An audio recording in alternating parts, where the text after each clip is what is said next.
Daan-daan ng mga barangay sa Cordillera Region ang apektado ng malawakang baha at landslide kung saan aabot naman sa higit 6.7 million pesos na halaga ng humanitarian assistance ang ipinamahagi ng mga LGUs at DSWD. Ang detalye sa report ni Janice Dennis ng PTV Cordillera.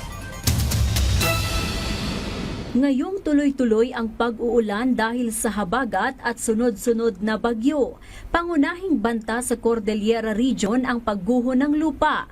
Sa datos ng Department of Environment and Natural Resources, Mines and Geosciences Bureau, tinatayang 700 na barangay sa rehiyon ang nabibilang sa susceptible ng rain-induced flood at landslide.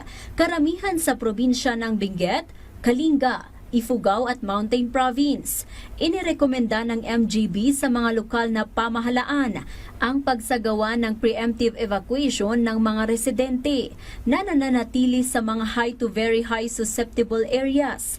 Nagpakawala na rin ng tubig ang 3 gate ng Ambuklaw Dam.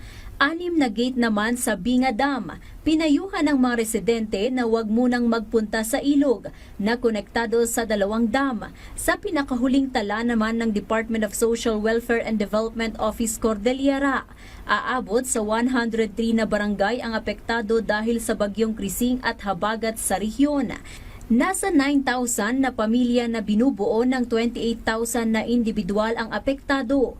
8,000 na pamilya ang apektado sa Abra, 500 sa Benguet, 56 sa Baguio City, 45 naman sa Apayao, 23 naman sa Mountain Province, 7 sa Ifugao at 2 sa Kalinga. 23 naman na bahay ang nasira dahil sa bagyo. Namigay na rin ang DSWD at LGUs ng aabot sa 6.7 million pesos na halaga ng humanitarian assistance. Sa Abra, nananatiling isolated ang ilang barangay sa Bangged, San Quintin at Langiden. Tumaas kasi ang tubig sa Abra River at wala pang tulay kaya pahirapan ang pag-abot ng tulong sa mga konektadong komunidad. Tinututukan ng mga lokal na pamahalaan ang mga low-lying area sa Abra para sa posibleng pagbaha.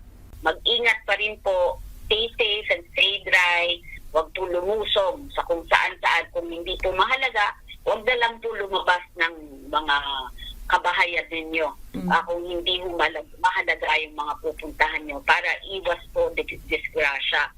Sa Apayao naman, naabutan na ng tulong ang 4 na barangay sa Kalanasan, Apayao na isolated dahil sa pagguho ng lupa sa mga kalsada. Mahigpit na pinaghahandaan ang posibleng epekto ng panibagong bagyo.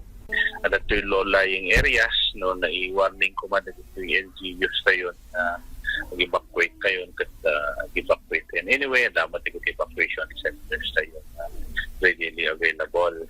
Samantala, ipinagbabawal naman ng Department of Tourism Cordillera ang mga outdoor activities ngayong nararamdaman ang epekto ng habagat at bagyong Emong.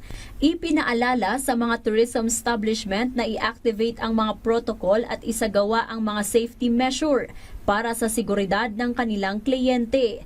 Samantala, nagsagawa ng monitoring sa presyo ng mga basic necessities at prime commodities ang DTI Cordillera para makasigurado na may access ang publiko at masiguro ang stable na presyo lalo na sa mga lugar na apektado ng bagyo.